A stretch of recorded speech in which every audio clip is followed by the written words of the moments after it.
राहुल जी, आपकी बैठक हुई सांसदों की मुख्यमंत्री के साथ, उसमें क्या सीट शेयरिंग को लेकर ये दावा किया गया है, ये कहा गया है कि 22 सीटें जो पिछली बार फॉर्मूले में लड़ी गई थी वही फॉर्मूला कायम रहे, इस बार भी उतनी सीटें शिवसेना लड़ना चाहती है। 2 दिन पहले ही शिवसेना के सभी सांसदों की मीटिंग महाराष्ट्र के मुख्यमंत्री और शिवसेना के मुख्य नेता एकनाथ शिंदे साहब के साथ हुई। उस मीटिंग में हमने पूरे जितने भी शिवसेना के लोकसभा क्षेत्र है उसका पूरा ब्यौरा लिया और उस मीटिंग में ये भी चर्चा हुई, क्योंकि आप सभी को पता है कि इलेक्शन कमीशन ने और सुप्रीम कोर्ट के माध्यम से ये अभी तय हुआ है कि शिवसेना का पूरा नेतृत्व माननीय मुख्यमंत्री एकनाथ शिंदे साहब के नेतृत्व में रहेगा और शिवसेना पार्टी और शिवसेना पार्टी का सिंबल ये माननीय मुख्यमंत्री एकनाथ शिंदे साहब के नेतृत्व में रहेगा। तो शिवसेना का जो जितने सीटें लोकसभा चुनाव में शिवसेना ने लड़ी थी 2019 में, तो वो सभी लोकसभा क्षेत्र में चुनाव लड़ने के बारे में हम लोग ने उस दिन निर्णय लिया। कुल मिला के 13 सांसद अभी माननीय शिंदे साहब के साथ हैं। बाकी जो सांसद हैं उन लोकसभा चुनाव क्षेत्र में भी किसको उम्मीदवारी देनी चाहिए, इसका भी हम पूरा विचार करें। और 4 सीटें जो 2019 में हम लोग हारे थे शिवसेना, तो वहाँ पे भी कौन कैंडिडेट रहेगा और वहाँ पे क्या परिस्थिति है, इसका पूरा ब्यौरा हमारे एक ऑब्जर्वर हम लोग अभी हर एक लोकसभा चुनाव क्षेत्र के लिए अपॉइंट कर रहे हैं। वो पूरा ऑब्जर्वर उसका पूरा ब्यौरा लेगा, उसकी पूरी इन्फॉर्मेशन एकनाथ शिंदे साहब को देंगे और उसके बाद 22 जो लोकसभा सीटें वहाँ पे चुनाव लड़ने के बारे में हम पूरी तैयारी करेंगे। सर, आंकड़ों में बताइए कितने सीट्स शिवसेना लड़ी थी और कितने सीट्स पे लड़ने की कोशिश रहेगी? शिवसेना पिछली बार 22 सीटें लड़ी थी। वहाँ पे कुल मिला के 4 जगह पे हमारी हार हुई थी और बाकी सभी जगह पे शिवसेना के सांसद जीत के आए थे। तो उन्हीं लोकसभा चुनाव क्षेत्र का हम अभी विचार कर रहे हैं और वहाँ पे अभी आने वाले दिनों में माननीय मुख्यमंत्री एकनाथ शिंदे साहब, माननीय उप मुख्यमंत्री, इनका भी हम वहाँ पे एक दौरा आयोजित करेंगे, क्योंकि इस सभी चुनाव क्षेत्र में शिवसेना के कार्यकर्ता, भारतीय जनता पार्टी के कार्यकर्ता, आरपीआई के कार्यकर्ता, इन्होंने एक मिल के काम करना चाहिए और उनको भी एक मैसेज मिलना चाहिए। इसके लिए आने वाले 1-2 महीने में हम एक पूरे लोकसभा चुनाव क्षेत्र के तहत एक मुहिम चालू करेंगे। बीजेपी राजी है क्या? बीजेपी इस फॉर्मूले पर राजी है क्या? बीजेपी राजी है क्या ये हमें पता नहीं। भारतीय जनता पार्टी के जो वरिष्ठ नेता हैं उनके साथ माननीय मुख्यमंत्री एकनाथ शिंदे साहब चर्चा करेंगे और जो भी निर्णय है वो वरिष्ठ लेवल पे हो जाएगा, वरिष्ठ नेता उसके बारे में निर्णय लेंगे। लेकिन फिलहाल लोकसभा चुनाव के लिए अभी 10-11 महीने ही रहे, तो इसके लिए कहाँ पे भी पार्टी के माध्यम से हम कहाँ पे भी कमियां नहीं होनी चाहिए और अभी माननीय मुख्यमंत्री शिंदे साहब के नेतृत्व में पूरे राज्य सरकार का काम चल रहा है, तो वो भी काम लोगों तक पहुंचना चाहिए। तो इसके लिए सभी जो 13 सांसद हैं और बाकी जो सीटें हैं वहाँ पे जो भी उम्मीदवार रहेंगे उनके माध्यम से एक वातावरण और पक्ष का जो भी कार्य है लोगों तक पहुंचाने का काम आने वाले दिनों में हम लोग करेंगे। सर, बताया जा रहा है, बीके पाटिल ने कहा कि विनेबिलिटी देखने के बाद अभी ये 22 का जो आंकड़ा आप लोगों की तरफ से बताया गया कि हम लोग 22 सीटों पे चुनाव लड़ेंगे, उनका कहना है विनेबिलिटी देखकर ही फैसला होगा, इतने जल्दी फैसला लेना ठीक नहीं। इतने जल्दी हमने फैसला नहीं लिया। हम आप सभी को पता है कि इलेक्शन कमीशन ने माननीय मुख्यमंत्री जी को शिवसेना की पूरी धुरा दी है, उनको पूरी रिस्पॉन्सिबिलिटी दी है, उनके नेतृत्व में शिवसेना रहेगी ये निर्णय दिया है। तो शिवसेना ने जितनी सीटें लड़ी थी उतनी सीटें के ऊपर तैयारी करना ये हमारा पार्टी का प्रयास रहेगा। बाकी जो भी निर्णय है वो भारतीय जनता पार्टी के वरिष्ठ नेता और माननीय मुख्यमंत्री एकनाथ शिंदे साहब बैठ के लेंगे। लेकिन फिलहाल पार्टी की तैयारी करना ये हमारा इंटरनल प्रोसेस है और शिवसेना को लोकसभा चुनाव क्षेत्र में मजबूत करना, तो कोई भी पार्टी चाहती है कि जिस जगह पे आप चुनाव लड़े उस जगह को लोकसभा के चुनाव के माध्यम से अगर वहाँ पे कार्य करना है, तो कोई भी पार्टी हो उनका इंडिविजुअल डिसीजन रहता है और वो पार्टी की इंटरनल प्रोसेस रहती है। सर, लेकिन जो चुन के आए थे, जितने भी शिवसेना के सांसद चुन के आए थे, आधे सांसद जो है वो अभी भी ठाकरे गुट के साथ है, तो क्या उनसे कुछ बातचीत हो पा रही है? नहीं, आपको गलत इन्फॉर्मेशन है। आधे से ज़्यादा कहाँ पे है? आप 13 सांसद तो शिंदे साहब के साथ है और बाकी 5 ही सांसद उनके पास है। बाकी 4 जगह पे तो हमारी हार हुई थी, तो उस जगह पे भी शिवसेना के माध्यम से चुनाव लड़ने की तैयारी करने का हमारा पूरा प्रयास रहेगा। वो जो सांसद जो ठाकरे ग्रुप के साथ है, उनसे कुछ बातचीत हो पा रही है? निश्चित रूप से उनसे भी बात हो पा रही है और मुझे विश्वास है आने वाले दिनों में वो भी माननीय शिंदे साहब का नेतृत्व स्वीकार करके लोकसभा चुनाव में शिवसेना भाजपा आरपीआई के उम्मीदवार के नाते वो भी चुनाव लड़ेंगे। राहुल जी, उद्धव जी के साथ जो लोग हैं वो नेता ये कह रहे हैं कि बीजेपी आप लोगों को कुछ नहीं देगी, जो देगी आपको लेना पड़ेगा, लाचार की तरह आप जो है आपको हिस्सा मिलेगा, ऐसा उनका कहना है। संजय राउत ने भी काफी टीका की है। नहीं, संजय राउत टीका करने के लिए रखे हुए हैं और उनकी टीका को कोई ध्यान नहीं देता है। ये शिवसेना भाजपा का अंदरूनी मामला है, वो हम देखेंगे और मुझे पूर्णतः विश्वास है आने वाले 2024 में देश के पंतप्रधान आदरणीय नरेंद्र मोदी जी के नेतृत्व में ही फिर एक बार एनडीए की सरकार आएगी। सर, कल प्रकाश आंबेडकर जी का एक बयान सामने आया, उन्होंने उद्धव ठाकरे जी को सलाह दी है कि कांग्रेस एनसीपी के चक्कर में ना रहे, महाविकास आघाड़ी से बाहर निकले, साथ में मिलकर चुनाव लड़ सकते हैं, फायदा होगा। कांग्रेस एनसीपी कुछ उनके लिए अच्छा नहीं सोचती। निश्चित रूप से अभी जो उन्होंने जो सलाह दी है वो उचित सलाह है, लेकिन दुर्भाग्य है वो बाला साहब के विचारों से दूर गए। अभी ये नए बाला साहब उनके साथ है, तो ये नए बाला साहब के विचार तो सुनना चाहिए। दूसरी बात है कि कांग्रेस जो है वो बाकी सब विपक्षी पार्टियां विपक्षी एकता की बात कर रहे हैं। महाराष्ट्र में कांग्रेस ने कह दिया कि राहुल गांधी उनका आने वाले चुनाव में प्रधानमंत्री का चेहरा होंगे, वही नेतृत्व करेंगे। आपको लगता है कि बाकी पार्टियां मान्य करेंगी? नहीं मान्य करेगी। हम जब भी माननीय उद्धव साहब के साथ जब भी हम पार्टी छोड़ने का निर्णय लिया था, तो भी उनको यही कहा था कि राहुल गांधी जी का चेहरा लोकसभा चुनाव के लिए ठीक नहीं रहेगा और उनको सपोर्ट बाकी विपक्ष पार्टियां नहीं करेगी। यही बात हमने उनके सामने रखी थी। अभी वही बात उनके सामने आई है और उस बात उन्होंने भी खुद माना था कि वो चेहरा हो नहीं सकते। जब भी हमारी सभी सांसदों की बैठक थी तो उन्होंने खुद कहा था और तभी संजय राउत जी ने कहा था कि अरे लोकसभा चुनाव के लिए तो हमारे लिए आदरणीय उद्धव साहब का चेहरा है। तो खुद हमारे सांसदों के बैठक में संजय राउत जी ने ये कहा था कि राहुल गांधी चेहरा नहीं रहेगा, उद्धव साहब ठाकरे चेहरा रहेंगे। तो ये अलग अलग बयान उनके माध्यम से हो रहे हैं। प्रधानमंत्री का चेहरा, इस पर कोई जवाब नहीं आ रहा है उनकी तरफ से। आपको लगता है कि ये बनेगी? ये नहीं बनेगी, क्योंकि माननीय पंतप्रधान नरेंद्र मोदी जी का चेहरा इतना अच्छा है, स्वच्छ चेहरा है और उनकी प्रतिभा आप सभी को पता है। अभी फिलहाल 3 देशों का दौरा हुआ, उस वक्त उस 3 देशों में माननीय प्रधानमंत्री नरेंद्र मोदी जी को जो सम्मान मिला है, वो सम्मान उन्होंने जब भी भारत आए तो वो कहा कि भारतीयों का सम्मान है, भारत के हर एक नागरिक का वो सम्मान है और हर एक भारतीय नागरिक को उन्होंने समर्पित किया। तो ये हमारे लिए एक गौरवशाली बात है कि हमारे प्रधानमंत्री जी को पूरे विश्व के नेता उनको मानते हैं। ऑस्ट्रेलिया के प्राइम मिनिस्टर ने तो उनको द बॉस करके उनको कहा, संबोधित किया। तो ये हमारे लिए पूरा सम्मान है। तो उनके आगे चेहरा ही नहीं रहेगा, मोदी जी पूरे 24 का चेहरा रहेगा और मुझे पूरा विश्वास है मोदी जी के नेतृत्व में फिर एक बार एनडीए की सरकार आएगी। संसद भवन का उद्घाटन हो रहा है, लेकिन विपक्ष का बायकॉट है उस पर और कोर्ट में भी आज गए थे, हालांकि वो खारिज हो गया। इस पर संजय राउत ने सामना में लिखा है कि मोदी जी अहंकारी है, इसलिए वो राष्ट्रपति को वहाँ नहीं बुला रहे। उनको ये चाहिए कि संसद भवन मैंने बनाया, सब मैंने किया, ये दिखाने की कोशिश कर रहे हैं, इसलिए वे बुला नहीं। जितने भी विपक्ष विरोध कर रहे हैं नए संसद के उद्घाटन के लिए, वो बहुत ही दुर्भाग्यपूर्वक है और इनको ये विरोध करना उनको हक नहीं है और जो बात वक्तव्य वो जो कर रहे हैं उसके लिए भी उनका हक नहीं, क्योंकि देश की महामहिम राष्ट्रपति द्रौपदी मुर्मू मैडम हो या उपराष्ट्रपति, उनके चुनाव में इन्हीं सभी विपक्षों ने उनके विरोध में मतदान किया था। जिनके विरोध में मतदान किया था उनके बारे में उनके वरिष्ठ नेताओं ने भी अपशब्द यूज़ किए थे।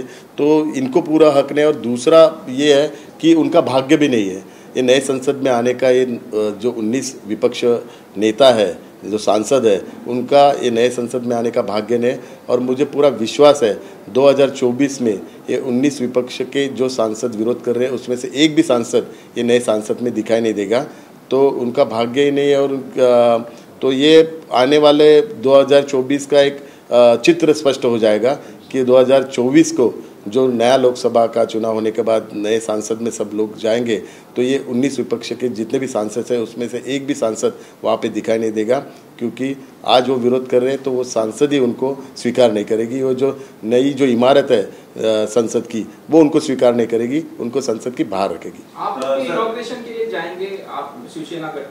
हम माननीय मुख्यमंत्री शिंदे साहब जी के नेतृत्व में वहाँ जाएंगे। एक ऐतिहासिक क्षण है, हिस्टोरिकल मोमेंट है, और हमारे लिए वो एक गौरवशाली रहेगा, भाग्यशाली रहेगा। हमारे जीवन में ये भाग्यशाली दिन देखने को मिला, ये हम खुद को भाग्यशाली समझते हैं, और हमें गौरव है और अभिमान है कि नए सांसद का निर्माण हो रहा है। माननीय प्रधानमंत्री जी के नेतृत्व में उनकी संकल्पना थी, और ये प्रोग्राम स्पीकर का प्रोग्राम है। लोकसभा अध्यक्ष के माध्यम से प्रोग्राम आयोजित किया जाता है। लोकसभा अध्यक्ष के अधिकार रहते कि किसके माध्यम से उद्घाटन करना और कैसा प्रोग्राम आयोजित करना। तो दुर्भाग्य से ये विपक्ष को पता नहीं है, लेकिन कुछ तो भविष्य में लिखा है कि ये 19 के 19 विपक्ष आने वाले 2024 में ये नए सांसद में दिखेंगे नहीं। राहुल जी, बैठक में ये भी चर्चा आई थी कि क्या कोई मतभेद सामने आए हुए शिवसेना के आप लोगों के साथ जो है कोई पुराना रवैया बीजेपी अपना रही है, ऐसी चर्चा इस बात में कितनी सच्चाई है? ऐसा कुछ हुआ? नहीं, ऐसी कुछ सच्चाई नहीं है। भारतीय जनता पार्टी के साथ हमारा अच्छा गठबंधन है, अच्छा संवाद है, और जो भी प्रॉब्लम्स हो या जो भी कंप्लेंट हो तो वरिष्ठ लेवल पे माननीय मुख्यमंत्री जी वरिष्ठ नेताओं से चर्चा करके वो सॉल्व करते हैं। और मुझे पूरा विश्वास है शिवसेना भाजपा आरपीआई एक मिलके लोकसभा चुनाव में 48 से 48 पूरी जगह हम लोग जीत के दिखाएंगे। जैसे कि हमने देखा है कि राहुल गांधी ये पीएम पद का चेहरा बताते हैं, लेकिन दूसरी ओर नीतीश कुमार आते हैं महाराष्ट्र में या हर राज्य में जाते हैं, अब केजरीवाल भी आके गए, तो उनमें ही अनबन फिलहाल दिखाई दे रही है कि पीएम पद को लेकर तो स्पष्टता विपक्ष में भी नहीं है। पीएम पद के चेहरे से अलावा सबसे पहला उनका गठबंधन होना चाहिए। आप सभी को पता है यूपीए अलग है, नीतीश कुमार जी अभी तक यूपीए ज्वाइन नहीं हुए हैं, ममता जी का अलग पार्टी का है, और बाकी सब जो विपक्ष पार्टी है वो अभी भी अलग है, तो उनका अभी तक गठबंधन ही नहीं हुआ, तो चेहरा बाद में आ जाएगा। तो पहला गठबंधन तो करो, उसके बाद चेहरा दिखाई देगा। तो पहले ही खुद के एक दूसरे के चेहरे देख के पहला गठबंधन कीजिए, फिर बाद में उनका चेहरा नक्की हो जाएगा।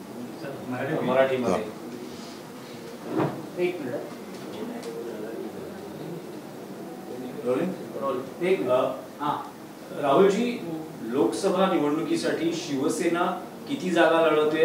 जी चर्चा आहे की खासदारांची बैठक झाली त्यात 22 जागांवर शिवसेनेने दावा केला। 2 दिवसापूर्वी माननीय मुख्यमंत्री एकनाथ शिंदे साहेबांच्या नेतृत्वाखाली लोकसभेच्या 13 खासदारांची बैठक झाली, आणि त्या बैठकीत आम्ही सर्व लोकसभा निवडणुकीच्या संदर्भातला आढावा घेतला, मतदारसंघाचा आढावा घेतला, आणि त्या बैठकीच्या दरम्यान अशी चर्चा झाली की माननीय निवडणूक आयोगाने आणि माननीय सर्वोच्च न्यायालयाने जो निर्णय दिला त्या निर्णयानुसार शिवसेना पक्षाची धुरा माननीय मुख्यमंत्री एकनाथ शिंदे साहेबांच्या नेतृत्वाखाली आहे, आणि पक्ष आणि चिन्ह आता माननीय मुख्य नेते एकनाथ शिंदे साहेब जे महाराष्ट्राचे मुख्यमंत्री आहे यांच्याकडे आहे। त्यामुळे शिवसेना भाजपा युतीच्या आणि आरपीआयच्या महायुतीच्या वेळी जो गठबंधन असताना ज्या 22 जागा शिवसेनेने लढवल्या त्या ठिकाणी संपूर्णतः तयारी करावी अशी त्या संदर्भातली चर्चा झाली।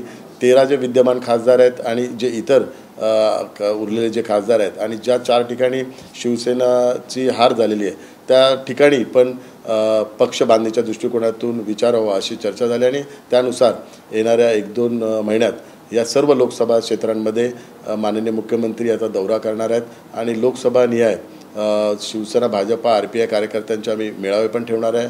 तिथल्या विकास कामांना प्राधान्य देऊन तिथली विकास कामं पण पूर्ण करणार आहे आणि पक्ष बांधणीच्या दृष्टिकोनातून हे सर्व दौरे केले जाणार आहेत।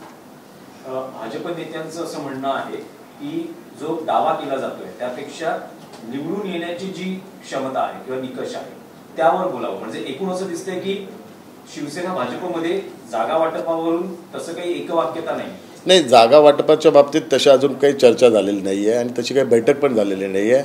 आम्ही फक्त तयारी करत आहोत.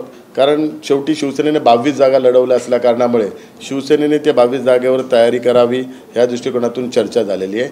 बाकी जागा वाटपाच्या बाबतीतचा निर्णय माननीय मुख्यमंत्री एकनाथ शिंदे साहेब, माननीय उपमुख्यमंत्री देवेंद्र फडणवीस साहेब आणि भारतीय जनता पार्टीचे जे केंद्रीय नेतृत्व आहे ते या संदर्भातला निर्णय घेतील.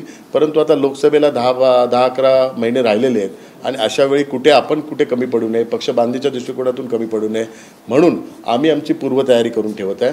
बाकी सर्व निर्णय हा वरिष्ठ पातळीवर होईल. परंतु ऐनवेळी त्या ठिकाणी पक्षबांधणी नसेल आणि इतर काही अडचणी असेल तर लोकसभेच्या निवडणुकीत ऐनवेळी प्रॉब्लेम होऊ शकतो. तर असं होऊ नये म्हणून ही पूर्वतयारी करतात.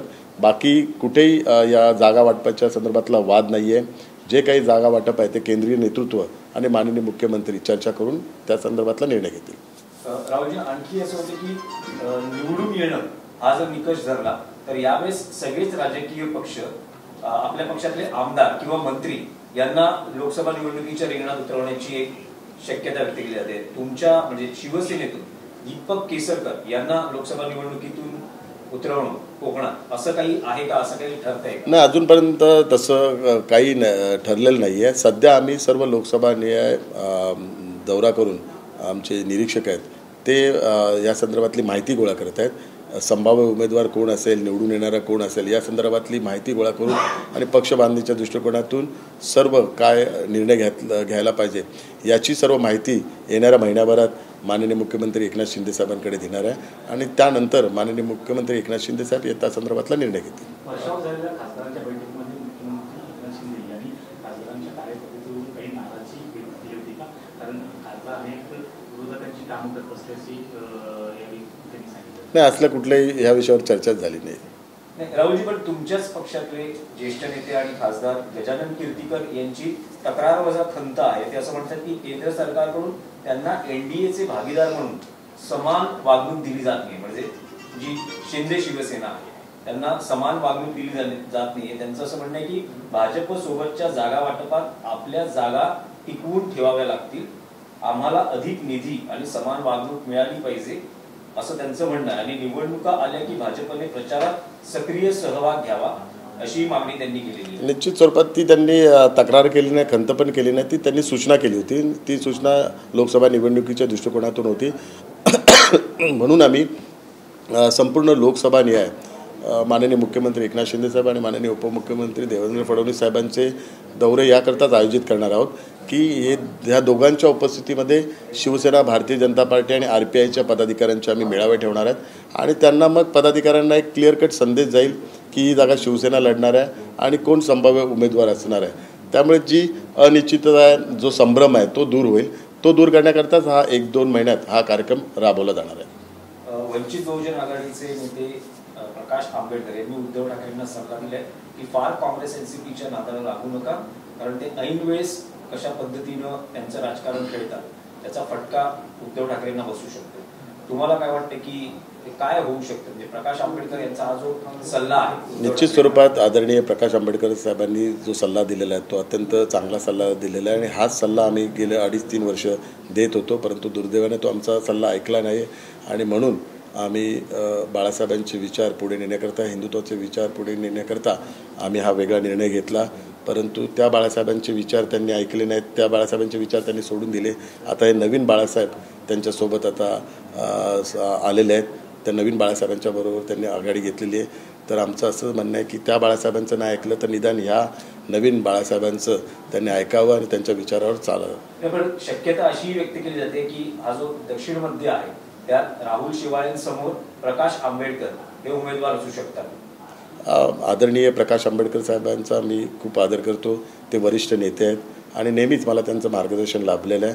त्यामुळे अजूनपर्यंत निवडणूक डिक्लेअर झालेली नाही आहे आणि जेव्हा निवडणूक डिक्लेअर होईल त्यावेळी मी माझी भूमिका स्पष्ट करेल. परंतु आता आजही ते आमचे नेते आहेत.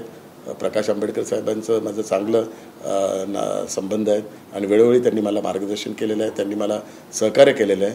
त्यामुळे जोपर्यंत निवडणूक डिक्लेअर होत नाही तोपर्यंत मी माझी भूमिका स्पष्ट करेन. नव्या संसद भवनाचाही वाद सुरू आहे उद्घाटनावरून.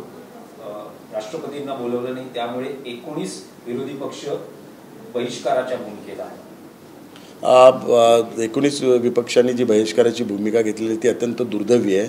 नवीन संसद जे उद्घाटन सोहळा आहे तो हा एक ऐतिहासिक क्षण आहे आणि या ऐतिहासिक क्षणाला सर्वच जे लोकशाही मानतात, जे संविधान मानतात त्या सर्वांनी उपस्थित राहायला पाहिजे. दुर्दैवाने त्याला कुठे ना कुठेतरी गालबोट लावण्याकरता माननीय राष्ट्रपतींचा मुद्दा उपस्थित करत आहेत.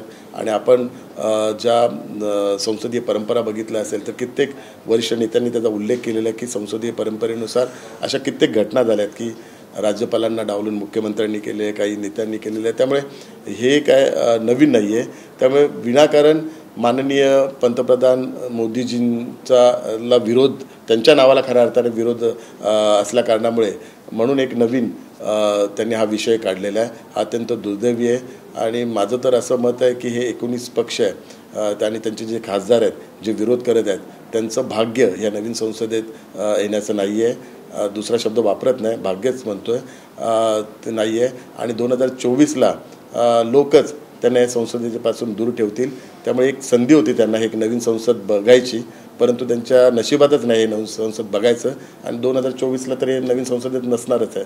त्यामुळे कुठे ना कुठेतरी असे लोक या नवीन संसदेत येऊन त्याचं त्या अपवित्र करण्यापेक्षा त्याचं पावित्र्य राखण्याकरता जे काही या संसदेच्या उद्घाटनाला कार्यक्रमाला उपस्थित राहणार आहे ते सर्वजण त्या संसदेचं पावित्र्य राखतील. कारण हे येऊन नुसते गोंधळच घालत असतात. त्यापेक्षा संसदीय प्रणाली, लोकशाही आणि संविधान टिकवण्याकरता हा नवीन संसद हे एक देशाला एक प्रेरणादायी ठरणार आहे. आणि जे माननीय पंतप्रधान नरेंद्र मोदीजींचं जे स्वप्न आहे नवीन भारताचं, जे आपण संपूर्ण विश्व आज नवीन भारताची ओळख जी झालेली आहे, आपण बघाल तर पंतप्रधानांचा जो दौरा 3 देशांचा होता त्या ठिकाणी जो सन्मान पंतप्रधानांना मिळालेला आहे तीच खऱ्या अर्थाने नवीन भारताची ओळख आहे. तर त्या नवीन भारताची सुरुवात ह्या नवीन संसदेच्या माध्यमातून होतील. आणि या नवीन संसदेमध्ये हे असले अविचारी, अप्रचारी आणि असे प्रवृत्तीची लोक येऊ नये, हे पण खऱ्या अर्थाने काहीतरी एक भविष्यवाणी असेल. आणि हेच असेल की 2024ला ह्या 19 पैकी पक्षापैकी एकही संसद तिथे निवडून येणार नाही. लोकच त्यांना त्यांची दाखा संसदेच्या बाहेर दाखवतील. आणि हे भविष्याचं खऱ्या अर्थाने काय बोलणार, ही भविष्यवाणी खरी होऊ शकते असं आता त्यांच्या त्या भूमिकेमुळे वाटतं. एक आणखी शेवटचा प्रश्न हा होता की लोकसभा निवडणुकीसाठी काँग्रेसकडून थेट म्हटलं जाते की राहुल गांधी हे पंतप्रधान पदाचा चेहरा असतील. अशा वेळेस मोदी हे भाजप आणि मित्र पक्षांचे चेहरा आहेत. राहुल गांधी हे ठरू शकतील का, किंवा तुमचं मत काय? नाही, आमचा राहुल गांधी हे पंतप्रधानाचा चेहरा असू शकतात का या संदर्भात आम्ही नेहमीच प्रश्नचिन्ह उपस्थित केलेला आहे. ज्यावेळी आम्ही सगळेजण हा निर्णय घेतला, वेगळा निर्णय घेतला, त्यावेळी सर्व खासदारांनी हीच भूमिका स्पष्ट केली होती की देशाचं नेतृत्व आदरणीय पंतप्रधान नरेंद्र मोदीजीच करू शकतात. त्यांच्याविरुद्ध राहुल गांधी हा चेहराच असू शकत नाही. परंतु त्या बैठकीमध्ये संजय राऊत यांनी ह्या गोष्टीचा उल्लेख केला की राहुल गांधी चेहरा ते पण स्वतः बोलले की असू शकत नाही. त्यावेळी माननीय उद्धवसाहेब ठाकरे हे देशाचा चेहरा असू शकतात असं संजय राऊतांनी उल्लेख केला. त्यामुळे त्यांच्यातच कोणात एकवाक्यता नाही आहे. त्यामुळे या बाबतीत संजय राऊतांनीच पहिली भूमिका स्पष्ट करावी की आमच्या बैठकीत त्यांनी सांगितलं की माननीय उद्धवसाहेब हे चेहरा असतील. तर आता तेच राहुल गांधींचा चेहरा बोलत असेल तर ही दुर्दैवाची गोष्ट आहे आणि ते माननीय उद्धवसाहेबांना फसवत आहेत.